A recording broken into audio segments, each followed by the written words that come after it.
today's episode of Myeloma Crowd Radio, formerly Inpatient Myeloma Radio, a show that connects patients with myeloma researchers. You can find all past and future shows on myelomacrowd.org, and if you'd like to receive a weekly email about past and upcoming interviews, you can subscribe to our newsletter on the homepage or follow us there on Facebook or Twitter. Now, we will be opening it up for caller questions at the end of the show, so if you have a question, you can call 347-637-2631 and press 1 on your keypad. Now, before we get started on our show today, we want to let you know about a very exciting and upcoming development. We think doctors can do more to find a cure for myeloma with our support and involvement as patients. I believe that if we sit back and wait for the next big breakthrough, we may be waiting a long time, and they need our support. So on Monday, the Myeloma Crowd will begin a new way to help find a cure for this disease with a new research initiative called the Myeloma Crowd Research Initiative. We are asking myeloma researchers to submit proposals for high-risk myeloma. We have a 6-person myeloma expert committee, scientific advisory board, that will be reviewing the proposals, and we will join that with a patient activist committee of 5 patients. And after we select what we think are the projects that will make the most impact, we'll create crowdfunding campaigns for those projects, and you'll be able to identify where you want your donation to go and be able to see exactly where your donation is going. Now, we're choosing high-risk myeloma because for patients with aggressive genetic features or a disease that's become resistant to medications that are used today, like this show is about, they have run out of options.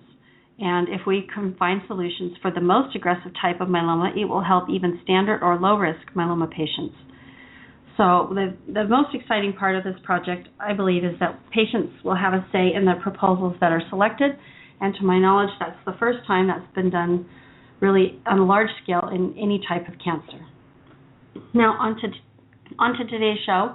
We are delighted to have Dr. Ravi Vij with us today to discuss newer options that are available for patients where the myeloma has become aggressive and has either relapsed or has become resistant to existing drugs.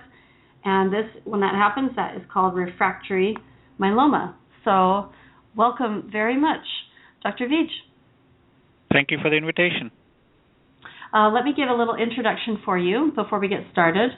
Dr. Ravi Vij is Associate Professor of Medicine at the Washington School of Medicine in the Bone Marrow Transplant section. He received his medical degree in India and did follow-up training and a residency at Rush Presbyterian St. Luke's Medical Center in Chicago and fellowships in oncology and bone marrow transplantation with stem cell biology at Washington University. He's a member of ASCO, the St. Louis Society of Clinical Oncology, and the American Association for the Advancement of Science. He serves on numerous national committees, including the Myeloma Transplant Leukemia Committees of the Alliance for Clinical Trials in Oncology and the steering committee of the MMRC. His honors include the Multiple Myeloma Research Foundation Innovator Award in 2013 and the MMRC Center of Excellence Award. He's the author of over 100 peer-reviewed publications, as well as a book called Contemporary Management of Multiple Myeloma and several book chapters. He's served as a reviewer for several journals, including Blood, Journal of Clinical Oncology, Bone Marrow Transplantation, Experimental Hematology, and Hematologica. His primary academic interests include the treatment of myeloma and stem cell transplantation for hematologic malignancies. He leads many clinical trials and has established a large myeloma tissue bank at Washington University with a strong institutional focus on studying the genomics of the disease, which are really critical to understanding what causes myeloma and how we cure myeloma. So with that introduction, let's go ahead and get started. And maybe we can start by talking about what we do and don't know about what causes drug resistance. I think that we know very little at this point about what causes drug resistance. What we know is that increasingly it is becoming clear in myeloma, like in other cancers, that there are multiple clones of cancer cells. So we used to think that, at least initially, when cancer arose, it was a homogeneous population of cells, and over time we developed mutations in these cells which gave rise to new clones, and possibly drug resistance.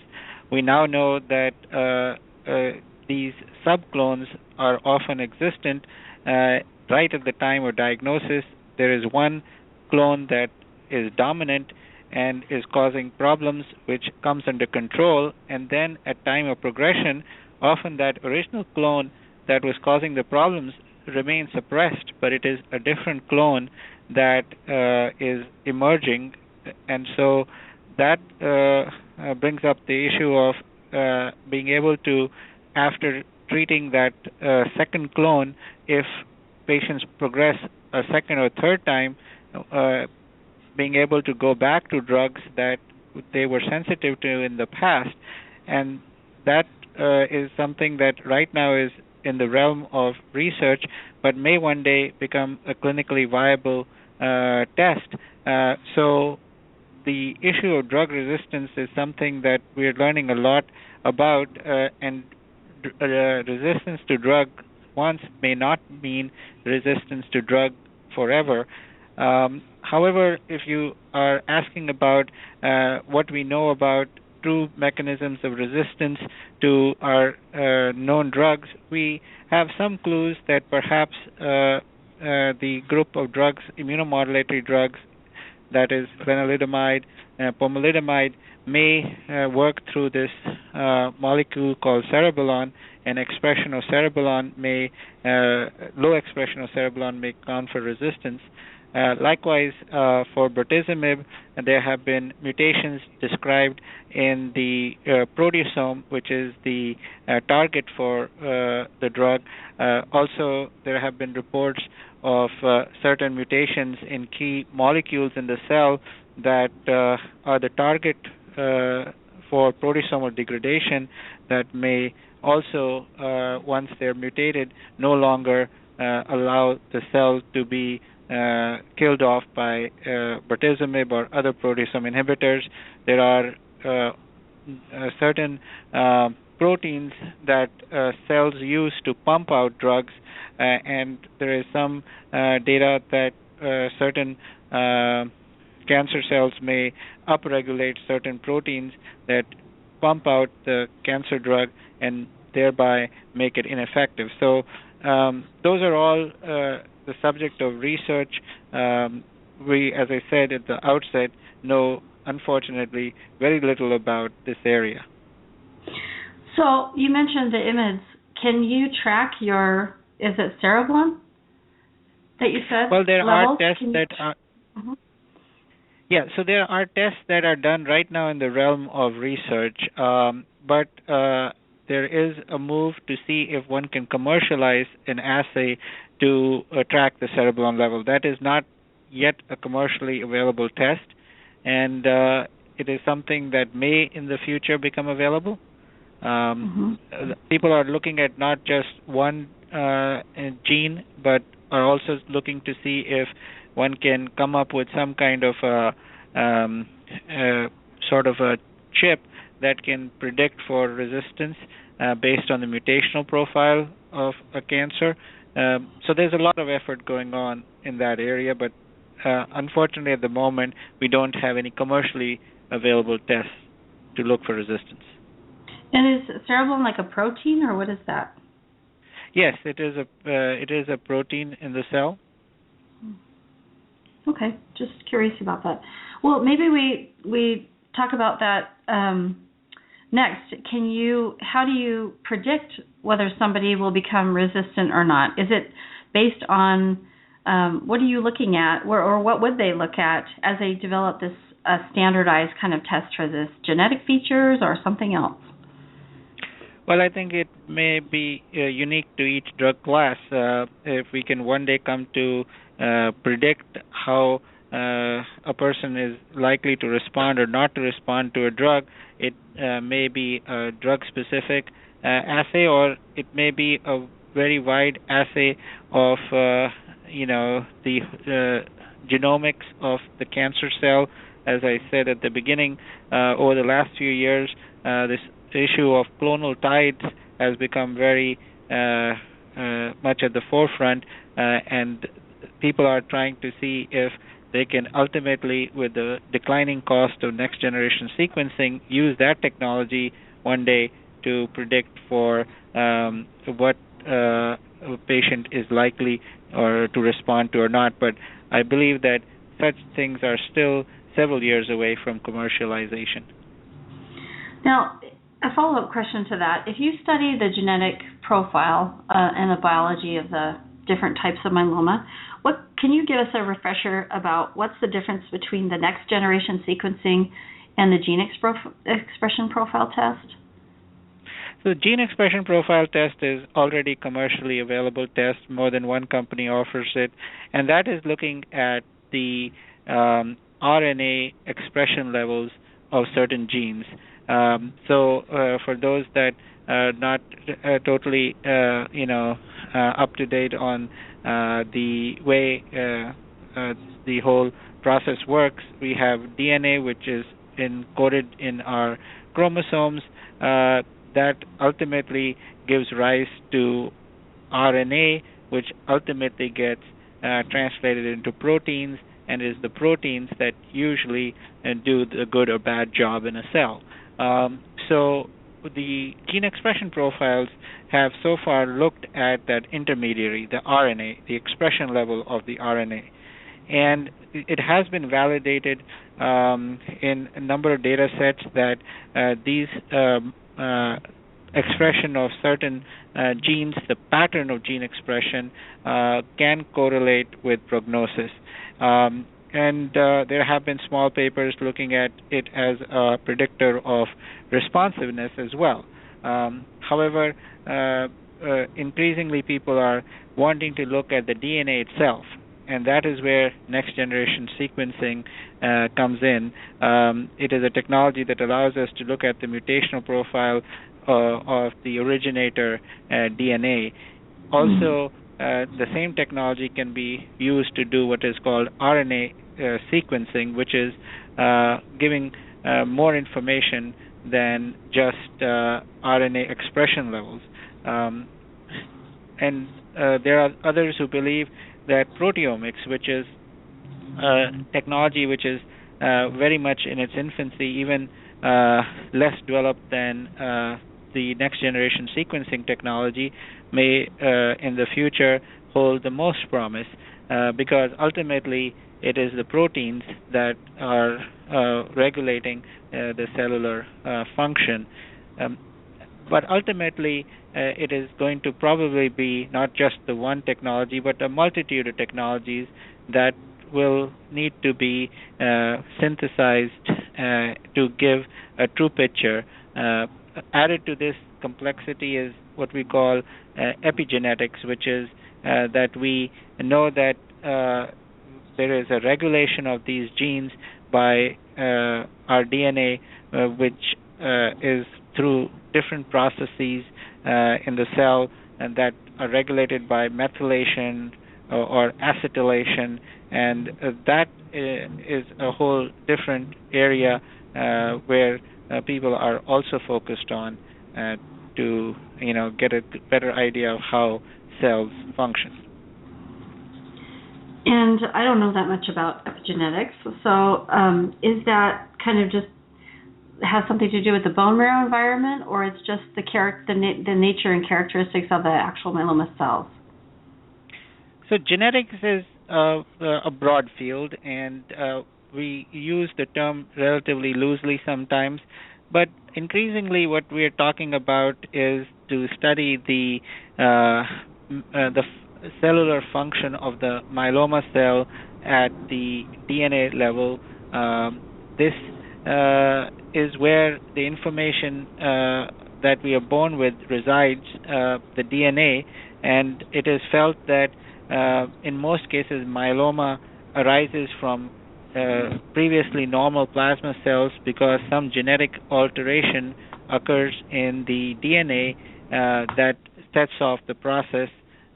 We know based on a number of publications that have come out in the last few years that myeloma has a multitude of mutations that are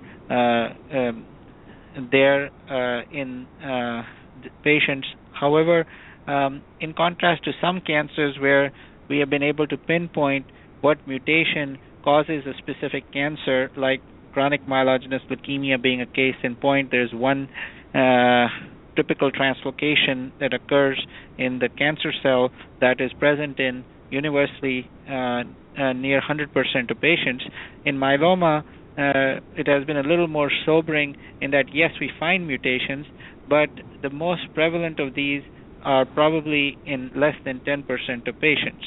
So it is a heterogeneous disease, at least at the mutational level. However, we are just starting to unravel the biology, and just compiling a list of mutations is the simplest thing that we can do, and only with time can we take it to the next level where we look at the interactions of these mutations and perhaps what we call a systems biology approach to see if it is not just a specific mutation, but perhaps a cluster of mutations that interact in some way to produce the cancer may be the answer, because so far, as I said, no one discrete mutation has sprung out as the cause of myeloma. And it's very complicated when there's not a single target, it seems like. And I know we'll go into this. I want you to be able to cover what's being done on the COMPASS trial to try to do a little more detail or personalized therapy for everyone. And let's talk about that a little bit later because it's really important. But maybe you want to start by giving us an overview of current relapsed refractory approaches, maybe a history of what's been effective and not effective, and then where research is headed in general with this complexity. So I think that we made tremendous progress in the last 15-odd years in terms of our ability to treat patients with myeloma, both untreated and relapsed refractory. The mainstay of the advances has been two classes of drugs, proteasome inhibitors and immunomodulatory drugs. We've had bortezomib as a proteasome inhibitor, and both thalidomide and lenalidomide as immunomodulatory drugs available commercially for nearly a decade or more now.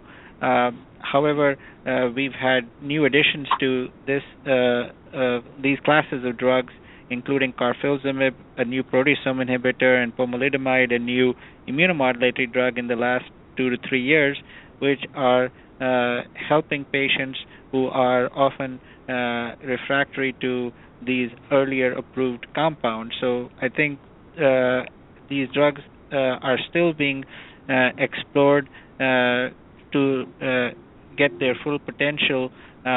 With carfilzomib, different doses of the drug over and above the current licensed drug dose may provide additional benefit in terms of better response rates. Certainly combinations of carfilzomib and pomalidomide, either between the two drugs or independently, carfilzomib combinations and pomalidomide combinations are showing higher response rates than the drugs alone. So I think that the best way to give these drugs is still the subject of investigation. But in terms of drugs that are not yet approved, there are some that are very promising, and among that group, the monoclonal antibodies probably holds the most promise, and their elotuzumab has been in development for a few years.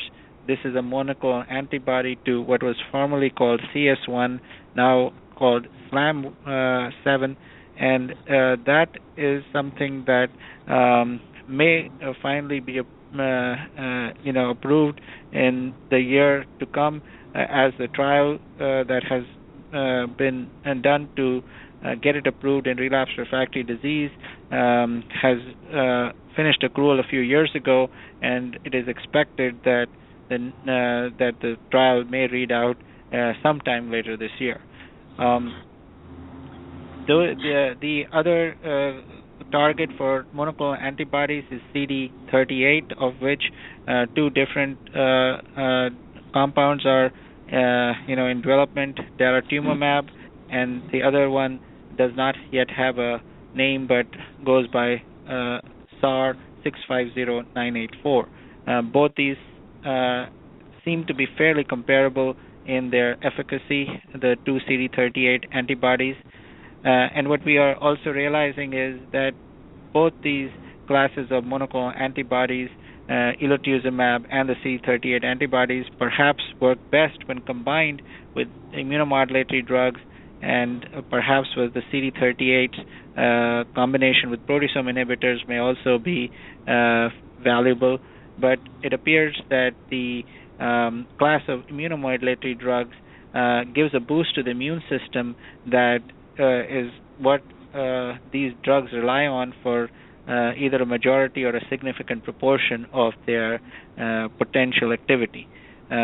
So I think that this class of compounds will provide the next major advance in therapy.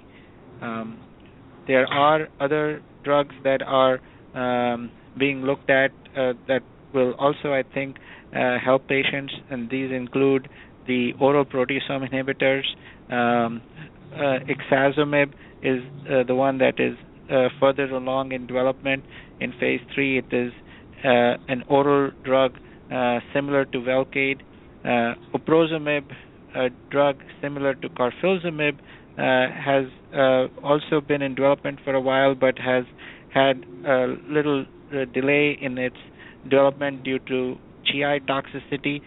However, this may be something that with dose modifications, stepped up dosing, and increased use of antiemetics now become more tolerable.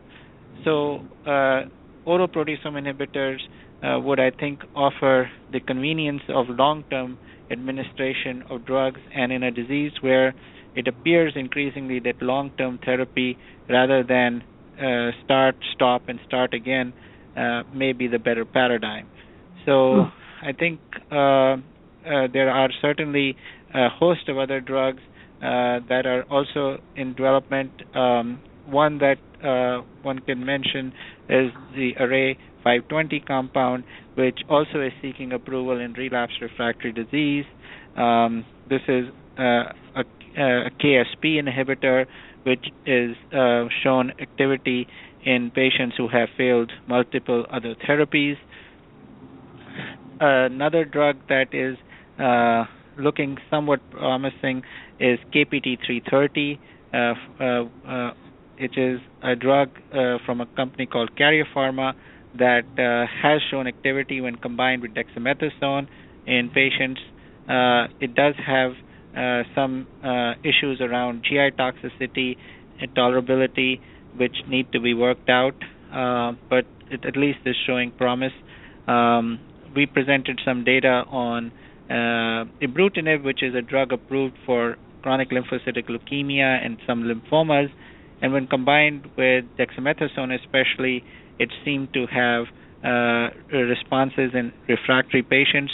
So more work needs to be done with all these compounds, and the ones that I've gone over are not by any means an exhaustive list. There are a number of other monoclonal antibodies and small molecules that are showing activity. So it's a lot that's happening in this. And to maybe recap what you said, you have the option of using more of a type of drug for a relapsed patient. You have an option of combining the different drugs together or using them in different combinations, like let's say you've been on bortezomib and lenalidomide or something. You could try maybe carfilzomib and pomalidomide and get a different response, right? Correct. And then the monoclonal antibodies are using your own immune system to fight the oral proteasome inhibitors and then other different types of inhibitors. So before we go into a little more detail about some of those, I'm just wondering, how do you, as a clinician and a researcher, try to come up with the best option and alternative for a patient that walks into your clinic that's been relapsed, what are the steps or the thoughts that you go through to try to pick the very best option for the patient? I think that is dependent on a number of factors, both patient-specific, disease-specific, and other. So I think one has to take into account the age of a patient. Certain drugs are harsher on the body, have more side effects than others. One has to take into account the performance status, which is often more important than the age. A patient's ability to perform activities of daily living is often a good indicator of ability to tolerate certain classes of drugs. One looks at what other health problems the patient may have, whether he has significant heart problems, kidney problems, liver problems. Those can often affect our choice of drugs. And then one looks at the biology of the disease. Certain chromosomal features of the disease may be more likely to respond to a certain class of drugs, like the 414 translocation, and to some extent the deletion 17p may be something that responds better to a proteasome inhibitor than immunomodulated drug. But again, this is by no means that immunomodulatory drugs don't work for this patient population. They do, and often you combine them. There are other factors that we consider that are very mundane, like ability of a patient to visit a doctor's office to get a drug, whether a patient has the social support. Sometimes insurance-driven issues like ability to afford copays, which often are a little more steep for oral drugs than drugs given in the doctor's office, may also drive our choice of therapy.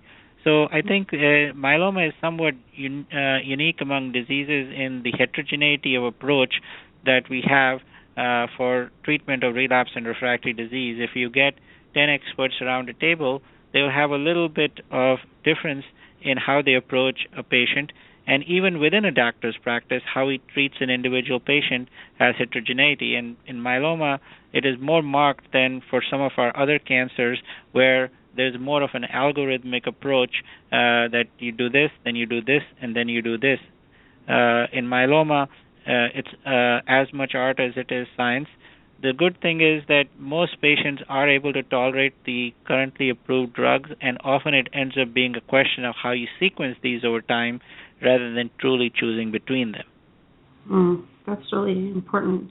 I think that just goes to the point that you really need to have a myeloma specialist in your corner that does this all day long for patients, because they know about all the different options and drugs and things that are looking promising.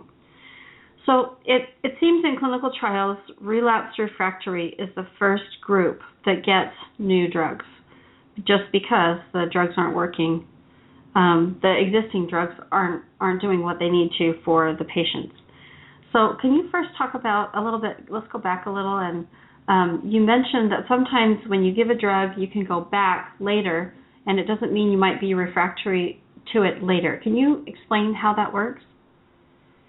So again, this is, I think, something that we still are learning, and I don't say that it is something that we can actually predict who we can go back to use a certain drug for. What we know is that historically it had been more than anecdotally reported that if a patient got lenalidomide with dexamethasone and then got after the disease got resistant, bortezomib with dexamethasone, and then the disease got resistant, when you then gave the patient a 3-drug combination of bortezomib, lenalidomide, and dexamethasone, the patient often had a response again because, of certain, perhaps now what is being realized is previously, suppressed clones that had reemerged after you withdrew a drug. So cancer, as I said at the beginning, is not a homogeneous entity. It's not as if every cell in a cancer has the same genetics. We are realizing increasingly that not only myeloma but in any other in routine aging process, our bone marrow undergoes mutations. If you look at people who are in their teens versus people in their 70s and 80s and have no cancer, and you sequence their bone marrows, you will find more changes in patients who are older than they are younger. So that tells you that even in normal life, our bone marrow is undergoing genetic changes, perhaps due to things in the environment, and then it is felt that some specific change occurs that allows a certain group of cells to become independent of signals, and then these cells take off a life of their own. What we don't know is what these so-called founder mutations are often. We're starting to get some idea in certain diseases as to which of these may be.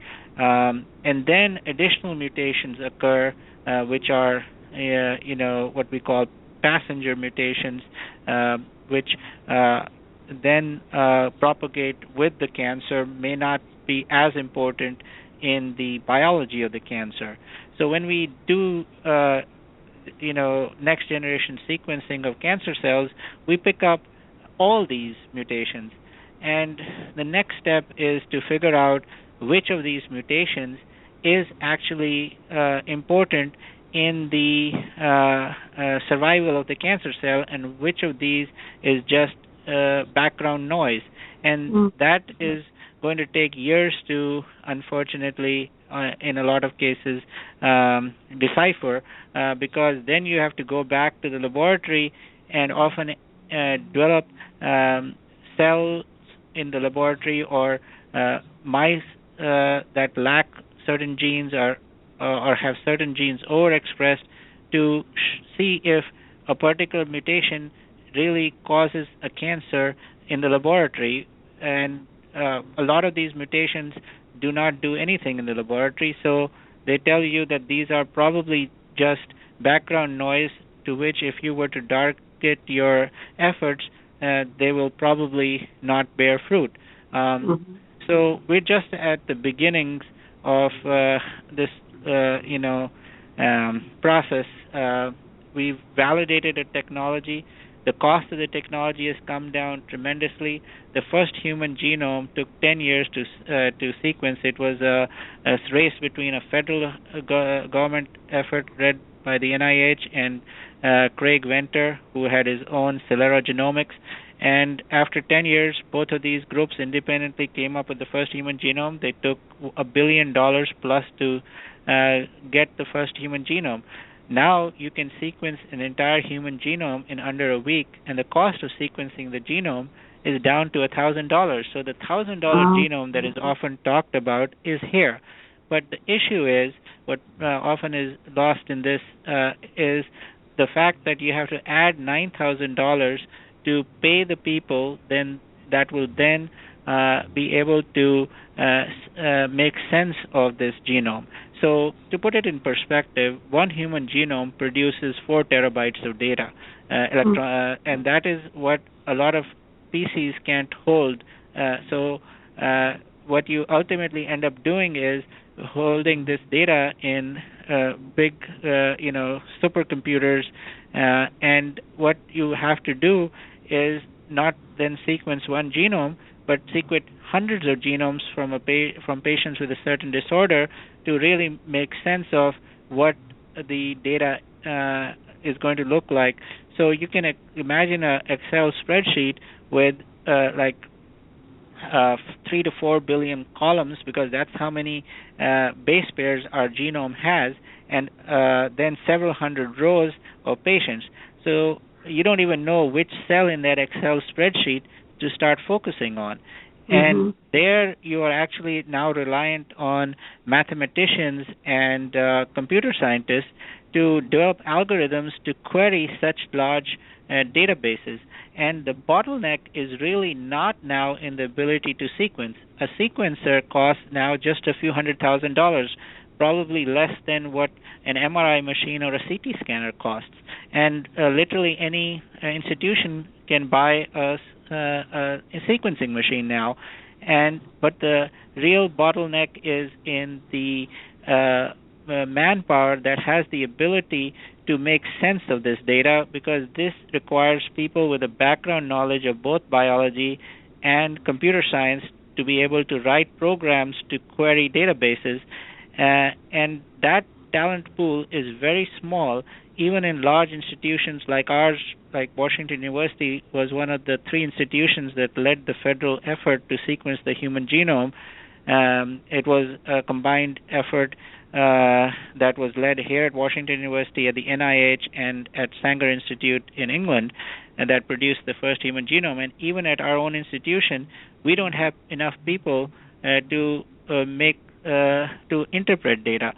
We have like a facility that is 2 blocks by 2 blocks, full of supercomputers that holds data, and we just don't have the people who will be having the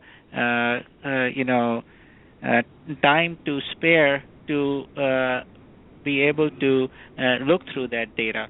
It's really unbelievable. We even have the money often to pay for these people, but you just don't have the skill set available. These people are wanted by everybody. Somebody who's working on breast cancer, lung cancer, colon cancer, and somebody who's working on myeloma, and everybody wants their time. That's a massive. It sounds like a massive filtering effort that may not be possible in one institution. Well, it has to be done. It's a combined effort, and some of the things that are afoot, which you mentioned, like the Compass project, is actually very big effort in big data analytics, open source, where the data is actually in a public repository available for anybody, anywhere to access and interpret. And the fact is that unfortunately few people have the ability to do that today. And it's a true case of data overload, and there are, large multinational corporations that are getting into this field of bioinformatics, right from IBM to Google. They're realizing that this is an issue that has to be solved. It will be in due course of time, but it is just something to put in perspective that sequencing of the human genome is a very easy thing now. It is just an investment of a few $100,000, perhaps $200,000, to buy a machine. The next step, interpretation of the data that is produced by that machine, is where the problem lies. And the fact is that a lot of institutions have started focusing on known areas that they look for targeted mutations. That certainly has become very feasible. So in CLIA-certified laboratories now, a set of anywhere from a few dozen to a few hundred genes can be sequenced and data provided. Companies like Foundation Medicine are at the forefront of this effort, but one needs to put in perspective that they are looking at something that is just a very small portion of your genome, which they think has already provided us some information. And so let's just look at these 200 genes, but you have 25,000 odd genes, and in a certain patient, it may not be one of those 400 genes that they have on their panel that is important. It may be one of those tens of thousands of genes that are not important for the majority, but in a certain patient may be important. So how do we get to that level of analysis on a wide, commercially available and clinically applicable basis is going to be something that will take the better part of a decade or two to get to. It's a massive effort and very, very complicated. It is, however, something that is, I think, where the answers are going to come from. Most of the drug development to date is what we call empiric, which is you come up with a drug, and you give it to a patient with patients with variety of cancers and what is called phase 1 development, and then you get a signal that a certain kind of cancer seems to be responding, and then you go ahead and enroll a few dozen patients with that specific kind of cancer, try to get what the true response rate is, and if it is still promising, you move to the phase 3 large studies that compare it to standards of care and then get the drug approved. But then you spend 20 years figuring out why that drug worked in the first place. For example, bortezomib and lenalidomide have been on the market for more than 10 years.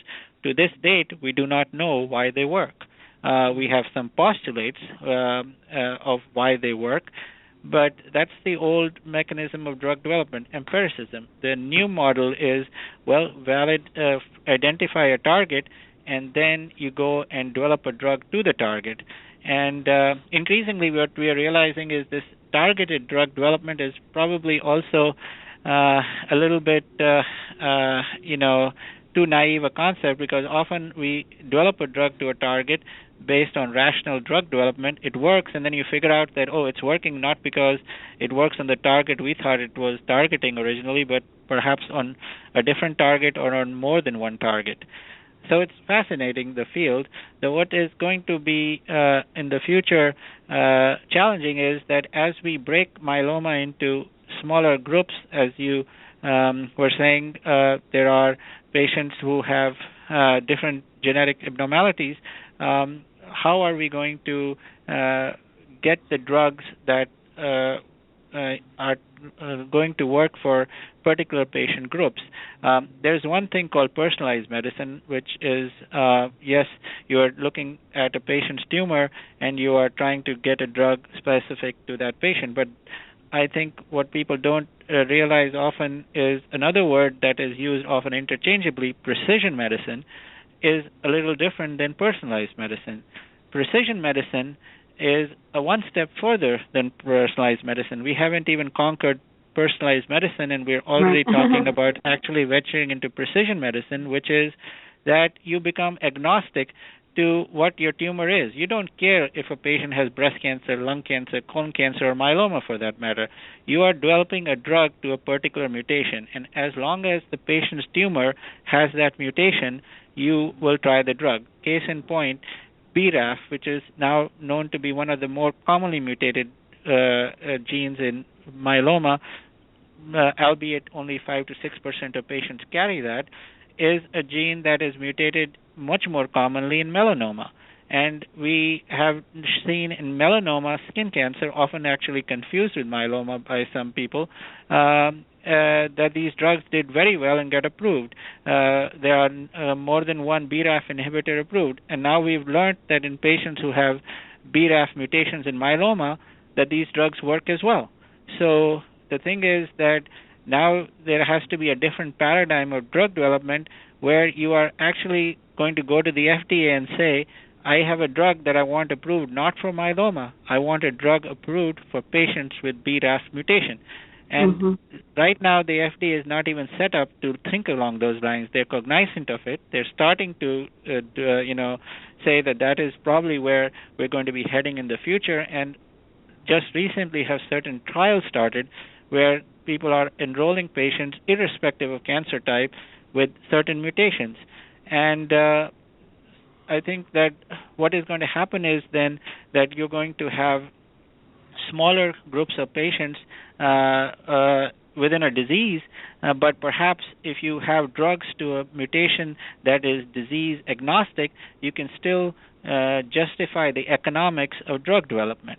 Because otherwise, if myeloma, we have only tens of thousands of patients each year in the United States, and we break it into groups of 500, drug companies are often not going to think it is worth an investment to bring a drug out for patients who number 500 in the United States. But if you can say that, it's going to help patients with myeloma, breast cancer, lung cancer, but a subset of each of them, then maybe it will still be economical.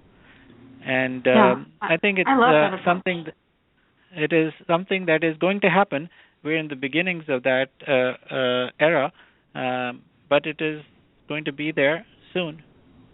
All right. Well, I think that'd be fantastic, because then you could separate everybody out, and I mean, you still need the myeloma specific expertise, I think, but you could maybe knock it down. Yeah, I think you will need the disease specific expertise for sure. And the fact is that, there are these things that are being called N of 1 trials that are also something that are increasingly getting placed. So previously, you gave drugs to patients and you enrolled 200 patients, and if, say, hypothetically, 50 of them responded, the drug was approved. But if 40 responded, the drug was not approved. However, those 40 responded, you forgot that they responded, and some of them entered a complete remission, and there was probably a reason why they responded. And so now people are saying that actually it is, even if one patient responds in a trial, you need to study his genome and figure out why he responded, because there may be something there that may help a lot of other patients. That can be shared, and you just don't know why, but you should find out why. Very true. Well, maybe I would just want to give you a minute to finish talking about, or give us a little more detail about the ibrutinib. I know you presented at ASH in December, and you mentioned that it kind of came out of chronic lymphocytic leukemia. So that's an example of borrowing from another type of cancer to find a drug that might work in myeloma. Do you want to explain that, and then we'll open it up for some caller questions? Sure. So ibrutinib is a drug that targets a specific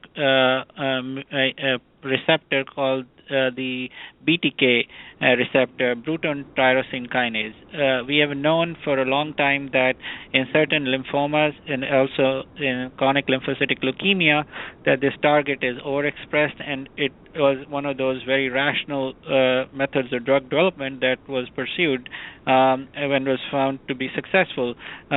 It was then shown in certain laboratories that though the normal plasma cells doesn't express BTK, that malignant plasma cells, myeloma cells, actually do express the receptor to some extent, but more so that the environment of the cancer, especially certain components of the bony environment and the stroma that the myeloma cell lives in, actually express the receptor.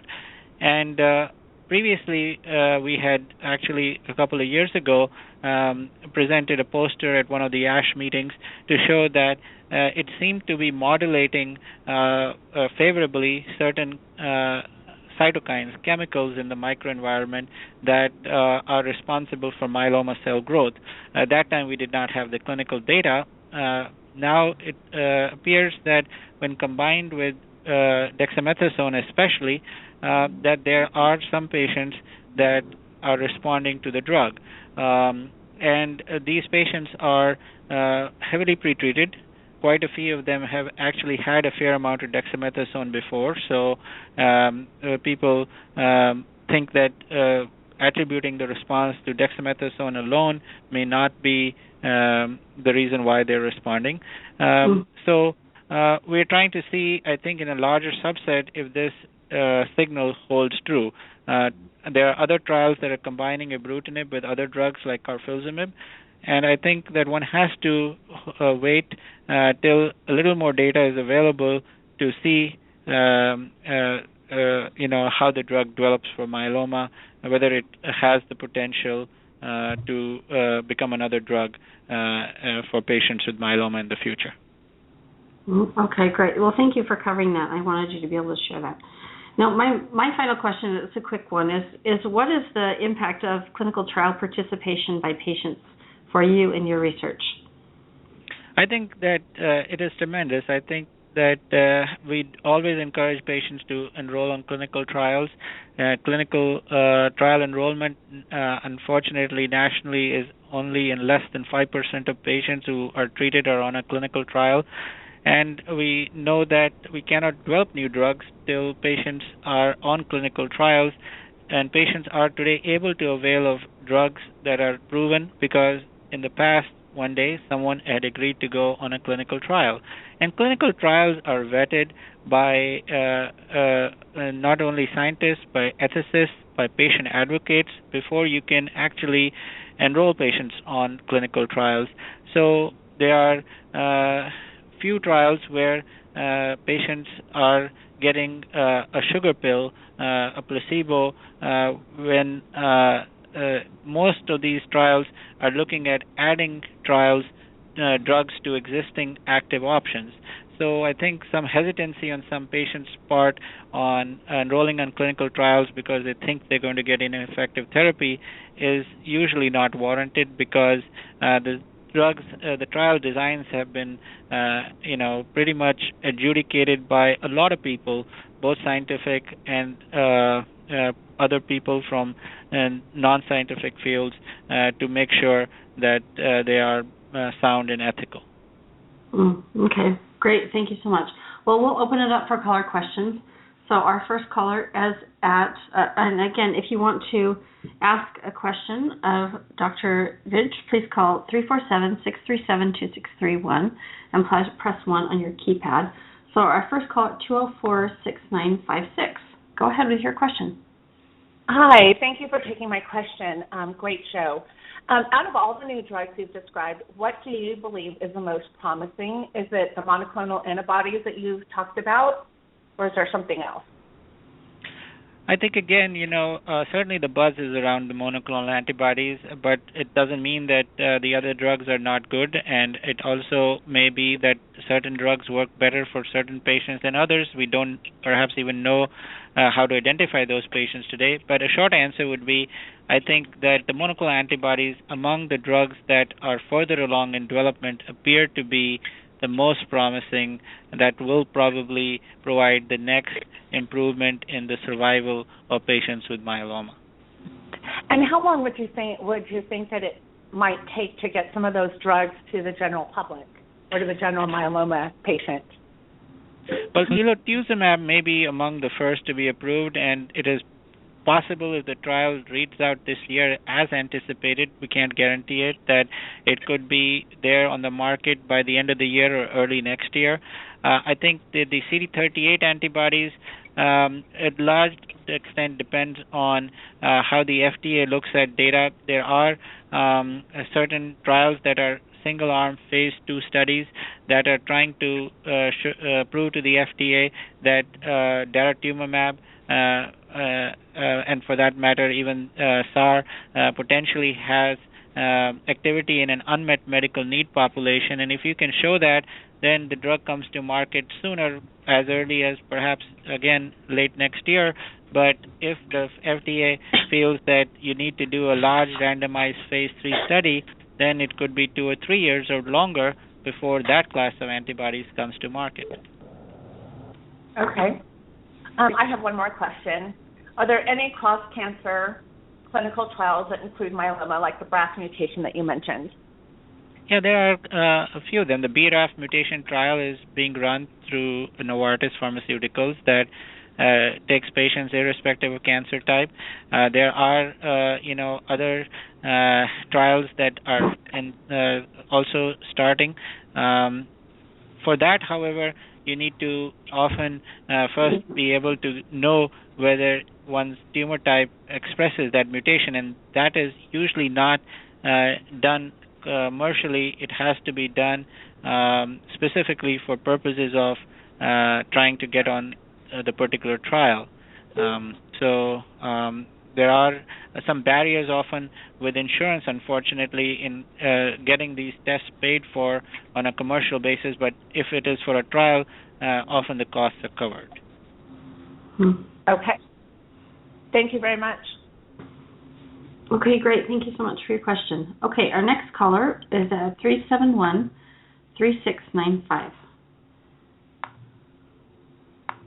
And go ahead with your question. Thank you very much. You may see me on there a couple of times, and that's because I got disconnected. Okay. Okay, so there's only one call. Thank you, doctor. I really found this very instructive. I have two short questions, and they both have to do with my own history. So if I could just give it to you in a 15-second summary. I had a tandem transplant 10 years ago. I had 7 years of CR on 5 milligrams of Revlimid and then relapsed. and I've been on Velcade and dexamethasone for 2.5 years and a PR. And my question there are two questions. One, having to do with what you were referring to with clonal tides and reuse or rechallenge. Do you have any experience personally about, administering Revlimid at a higher dose after, let's say, a 2.5-year period and getting decent results? I can't get a straight answer from anybody about this. And what we know is that certain people who are on 5 or 10 milligrams of Revlimid as maintenance and have slow biochemical progression, we will often increase the dose to 25 and often add dexamethasone, and patients do have responses. They're usually not very long-lived, but the fact is that they do respond. Now, what I'm alluding to is trying to increase the dose of the drug immediately as a lower dose is failing. What I had talked about in terms of clonal tides is trying to go back to that drug, say if Velcade Dex fails or you have some other drug, pomalidomide for that matter, and then failing, and people say, let's try Revlimid again. I've not done that. Obviously, I've said that there is now emerging data that for certain patients that may be a feasible option, but the issue is that we are not able to do that clinically for patients. We don't, unfortunately, can get these tests done in real time for patients to see if they have a clone that is sensitive to the drug. It may be possible in the future, and not too many people hazard going back to the same drugs because in myeloma, fortunately, there are quite a few drugs, and you'd rather go to something that you haven't tried rather than going blindly back to a drug that has failed once. If you had some surety that it was going to work based on some laboratory test, then you'd be more likely to do so. Okay, I understand. All right, then the second question really has to do with, again, with the time period. Having had a tandem 10 years ago, the value of another transplant, a rescue transplant at this point, from the point of view of safety and the point of view of efficacy. Yes, there's a planned tandem resulting in... Yeah, so the thing is that certainly people get often 3 transplants, sometimes very few even more in their lifetime. What we generally say is for patients who have had a 2-year progression-free interval after their first transplant, be it a single transplant or tandem, that it may be reasonable to consider a retransplant at the time of disease progression. In fact, there was a recent trial published in the Lancet Oncology a few months ago, which was a randomized study where patients who had previously had a transplant progressed were randomized to another transplant on progression or chemotherapy, and there was actually a survival advantage to using transplant. The trial design has been faulted by some because of the chemotherapy given the control arm, but by and large, I think most people would agree that a transplant at progression is a reasonable option for those who have had a reasonably good progression-free survival after an initial single or tandem transplant. I see, and you put single and tandem together and consider that one. Then true. Right. I mean, the third. I understand what you're saying. Yeah. Third transplant. All right, and who's the author of that? If I could ask you one more question of that Lancet Oncology article. Oh, I forget the name of the author, but if you just were to Google Lancet Oncology myeloma transplanted progression, I'm sure you'll come up with a hit. Well, thank you, sir. I appreciate it very much. Okay, thank you so much for your question. Okay, we have time for one more question, and I can't tell the number, so we will take your call and listen to your headpiece. But you are live with the question. Okay. Hello? Yes, go ahead. Go ahead. Oh, okay. Sorry. That's great. I didn't know. So my question is a simple question. I have just wondering, like, how to treat bone lesion with renal insufficient patient. Like, what drug do we recommend with people who has bone lesion but they have renal insufficient patient? Like, with light chain, right? With a light chain myeloma. Yeah, so the thing is that, generally there are packet insert guidelines for dose reduction for patients with renal insufficiency for the bisphosphonates, and generally it is not an absolute contraindication to give a bisphosphonate adjusted for renal dysfunction. That is the only known proven class of drug that one can advocate to preserve bone health. Certainly, denosumab, a drug that is approved for metastatic disease from solid cancers to bone, is something that hasn't been approved for myeloma. That drug is currently being looked at in myeloma trials, but may offer an option in the future as a very active drug that has no renal toxicity at all. Okay, so it is approved drug, but not for myeloma currently. Okay, and what's the name of it? Denosumab. Denosumab. Okay, not DEN but not. Okay, go ahead. USOMOB. Yeah. MOB. Okay, so it's approved but not myeloma. Yeah. Okay. Correct. Okay. So you recommend either do a dose reduction for the as per packet guidelines. Correct. Now, correct. Okay. And then, so you are saying there might be some drug in the future will be available with less renal toxicity, yeah. Now, there are two bisphosphonates currently approved. There is pamidronate and there is Zometa. Now, sometimes renal toxicity occurs due to the drug, and it is important to know that both those drugs have different mechanisms of renal toxicity. So if the renal toxicity is not due to myeloma, but due to the bisphosphonate, then switching the class of switching from one bisphosphonate to the other may be an option. Would have to discuss with one's doctor. Okay, so switching the phosphonates with which drug? If the renal insufficiency is thought to be due to the drug itself, then right. Yes, that may be one thing to try. If it is due to the myeloma, then obviously it's not right. probably going to matter that much. Right. Well, that's right. So what kind of drug can we switch to? You said. Well, if you're on Zometa, you can go to Iridia. If you're on Iridia, you can go to Zometa in that case. And try. There are two drugs, Iridia and Zometa. Pamidronate and zoledronic acid are the brand the generic names. Okay, the Remedia and the Iridia, AREDIA. AREDIE. Iridia, and what's the other? EIA. Zometa, ZOMET as in Tom A. ZIE Zometa. No, ZOMET as in Tom A. And if you need help with the drug names, you can always email info@crowdcare.org, and I can help you with the drug names.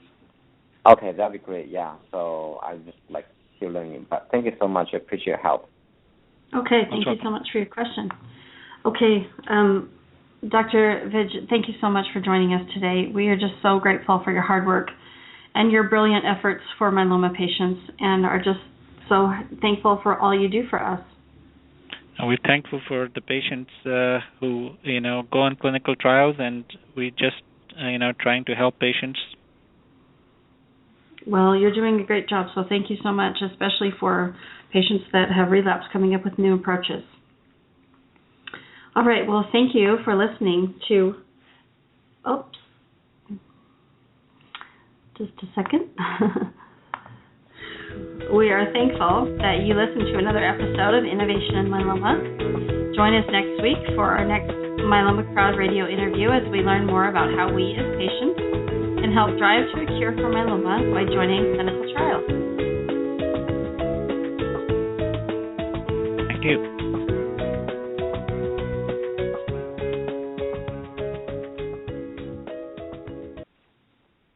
Step into the world of power, loyalty, and luck. I'm gonna make him an offer he can't refuse. With family, cannolis, and spins mean everything. Now, you wanna get mixed up in the family business. Introducing The Godfather at ChumbaCasino.com.